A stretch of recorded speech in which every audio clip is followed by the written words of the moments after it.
By the end of this movie review, I'm going to be having you turning on your television set and watching Schindler's List because this movie is so good. Every single person in the world needs to watch this movie. I'm going to give you 3 reasons why you should watch it. 3 business takeaways, okay? There are many more takeaways that you're going to get out of the movie. I'm just going to give you 3 right here, and I'm going to be sharing a lot of the quotes from the movie, but I'm not going to be giving any spoiler alerts, okay?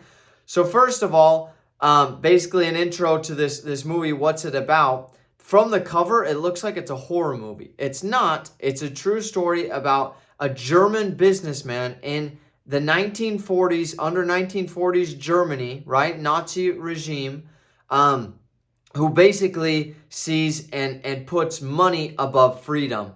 Well, he finds out through hard trials that it actually should be the other way around, and it's his story of transformation. An amazing, amazing story, an amazing business movie as well, okay? Number 1 takeaway is you have to partner up with opposing strengths. So Oskar Schindler, he's the businessman. He is amazing at sales. Everybody loves this guy. There's a opening scene of the movie where he's sitting there and he sees a couple over at this far table. He's like, hey, go ahead and get them this type of wine. Go ahead and get these guys these types of cheeses and this type of this. And he starts sending things around the table, around the room. And by the end of the night, you see they've joined all the tables together, and they have one huge table, and they're all partying, and they're all like, Oskar Schindler, we love you, right? He's amazing at sales, but he's not amazing at the numbers and actually running the business. So who does he need? He needs an operations guy.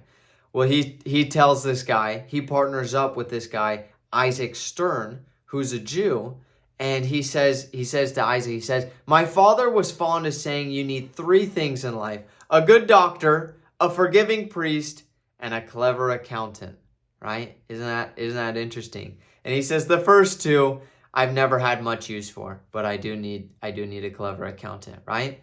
Well, Itzhak, he talks to him and they're talking business. He's like, well, let me understand. These guys, these investors, they're going to put up all the money. I'm going to do all the work. And what, if you don't mind me asking, what would you do? And Oskar Schindler says this to him: I'd make sure it's known the company's in business. I'd see that it has a certain panache. That's what I'm good at. Not the work, the presentation, right? And that is sales, right? We've talked about this before. Sales is king. So he partners up with this guy, Itzhak, and gets these other investors with his opposing strengths, right? And they create this business.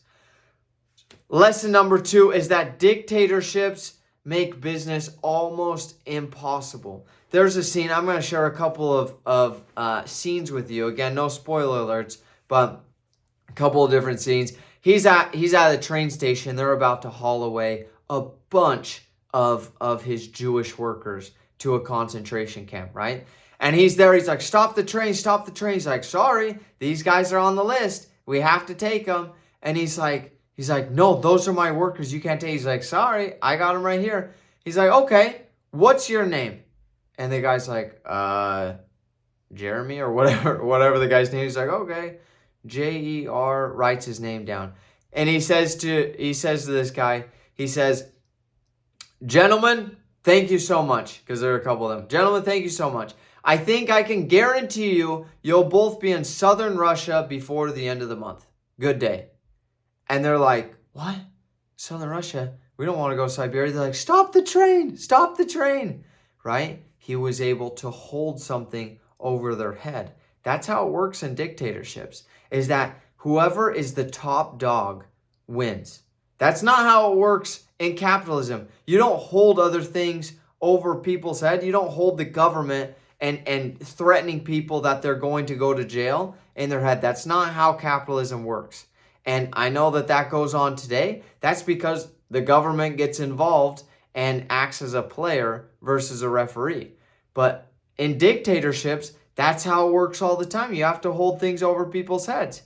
Another example, Oscar's sitting there with one of the head bureaucrats, in the Nazi party, and he puts a bag of diamonds on the table, kind of as a bribe. And he says this, I'm not making any judgments about you. I just know that in the coming months, people are going to need more portable wealth.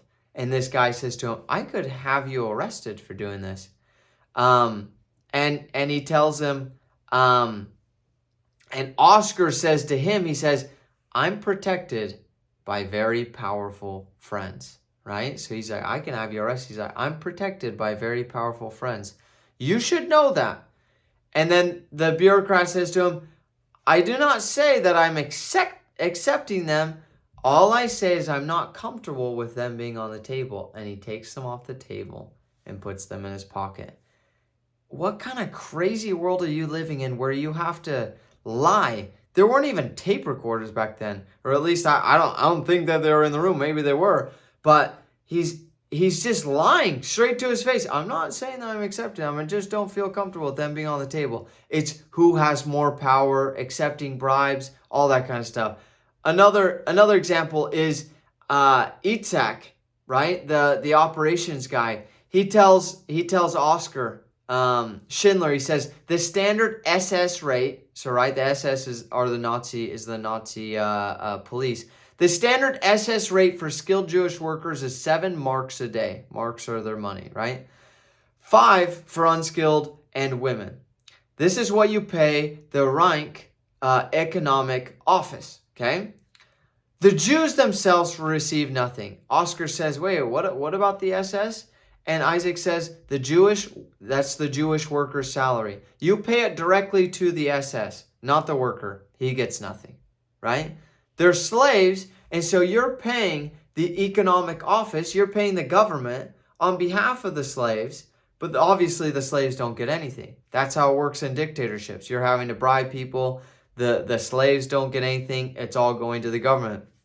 And the last story I'll tell you, because all these are very important, is Oskar sitting there in front of another high-up Nazi member, and he says, I lost a worker because one of the Nazi soldiers shot him. And he said, I lost a worker. I expect to be compensated. And this guy says, file a complaint of grievance with the economic office. It's your right. And Oskar says, will it do any good? Of course not, the guy says. Of course it won't do any good. And I had to rewind. I was like, wait, what did he just say? He's like, file a grievance with the economic office. It's your right. And we're talking a lot about rights today. And I'm not going to get too political here, but we're talking a lot about rights today. And it's so easy to say, it's your right, it's your right. But is it going to, any good going to come from this? No, of course not. They're not going to listen to you, but you should file it. Will it do any good? No, it won't, right? Craziness. It's horrible paying. So, end all is that dictatorships make business impossible. Why? Because you have to pay bureaucrats off. You have to bribe people. You have to blackmail your competition. And it is truly a dog-eat-dog, rat-eat-rat world because you're constantly threatening everybody around you with going to jail or being killed, right? That's not how capitalism works, right? It's the best man wins versus the one with the highest connections wins. And takeaway number 3, Oskar learns what the most valuable investment is. You could take away from watching this movie is, oh, money is bad and business is bad because Oskar used his money and business for bad means. And all these people are using their business and their money for horrible means, right? But Oskar learns that what the most powerful investment is, and that it's very important to have money and to have a business. Why?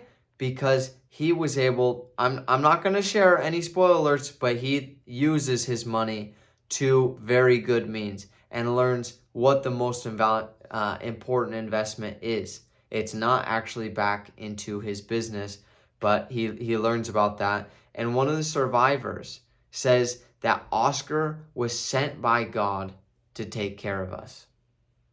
Interesting. The last scene in this movie will just is one of those, wrenching moments. And I know that when you watch this movie, you're going to feel the true impact of it. And then realize and dedicate to yourself that you're going to start and keep on growing your business, whichever stage you're at, so that you can make as much money as you can, so that you can invest it in the most valuable things. Things that are even more important than business and in money in this world, which is freedom. Okay? So my challenge to you is go ahead, watch this movie, and then after you do, watch one inspirational movie every single week that's going to get your heart rate up, that's going to get your excitement up, that's going to keep you motivated every single week as you watch these movies. Okay? With that said, I will see you guys next time.